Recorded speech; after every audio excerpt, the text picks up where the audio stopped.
Ce sont des actes d'une extrême violence. Les vidéos qui ont pu circuler l'ont démontré. Actes intolérables, actes inqualifiables, donc on ne peut que condamner. Bon, condamner d'abord parce qu'ils ont lieu dans l'université. L'université, c'est un lieu de savoir, c'est un lieu de réflexion, un lieu d'échange. Donc, je veux dire, aujourd'hui, rien ne peut expliquer cela.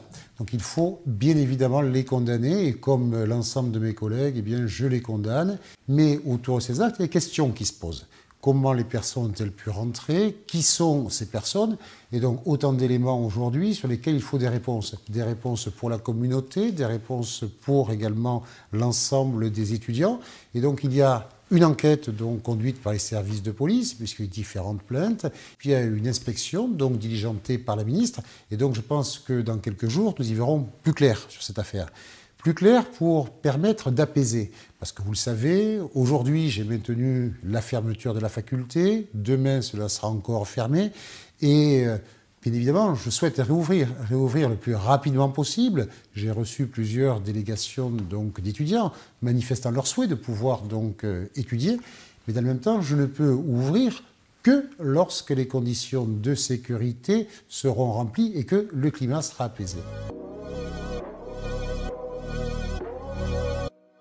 Aujourd'hui, donc, j'ai d'abord reçu les étudiants. Certains s'interrogeaient justement sur l'après-acte de violence, ou comment on pourrait donc effectivement revenir travailler dans la faculté. D'autres m'ont posé question sur le fait de mettre en œuvre une cellule d'appui psychologique, donc ça on va le mettre en œuvre. D'autres aussi étaient perturbés en se disant voilà, le semestre avance, il faut pouvoir reprendre nos études, parce qu'il y a après donc, des cursus sur lesquels on veut candidater. Donc aujourd'hui, j'étais à la discussion avec des étudiants de toutes tendances confondues qui étaient très constructifs. C'était la volonté de dire finalement comment aujourd'hui sortir par le haut de cette crise.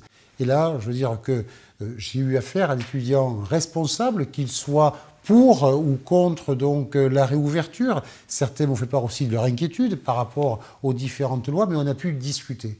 Et je suis persuadé que ces discussions, si elles persistent, si elles perdurent dans les prochains jours, c'est pour ça que dès qu'on réouvrira, j'irai avec l'administrateur provisoire voir les enseignants vers le personnel administratif, mais aussi voir les étudiants, parce que je crois beaucoup aussi donc, à ce que eh bien, l'ensemble de la communauté discute ensemble pour tirer certes un bilan de ce qui s'est passé, parce que bon, ça ne sera pas oublié très vite, mais également donc, on puisse se projeter. Comment reprendre donc, dans les meilleures conditions possibles le fonctionnement de la faculté, pour pas que cela se reproduise une nouvelle fois.